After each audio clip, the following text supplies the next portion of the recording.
Hello，大家好，我係 Johnny。邊一啲公司先係需要考慮去銀行度去做融資呢？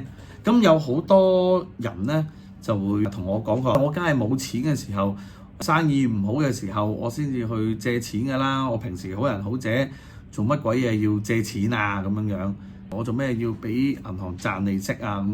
咁其實我自己嘅睇法咧，就係我反而調翻轉，如果你係去到呢一個位，你先至去問銀行做呢個融資嘅話咧，其實乜銀行又願意批俾你咩？即係調翻轉啫嘛。喺你唔得嘅時候，銀行去做融資俾你，跟住提高自己嘅風險，咁其實唔係好合邏輯喎。因為銀行係一間牟利機構嚟㗎嘛，係咪？佢只可以係錦上添花，而係唔會雪中送炭㗎嘛。咁所以咧，我自己嘅睇法係咩咧？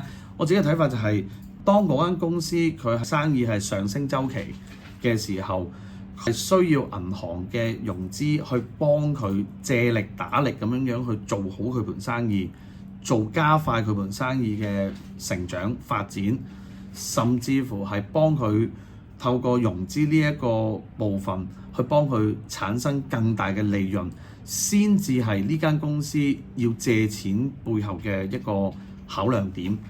唔知道大家又係點樣睇呢件事呢？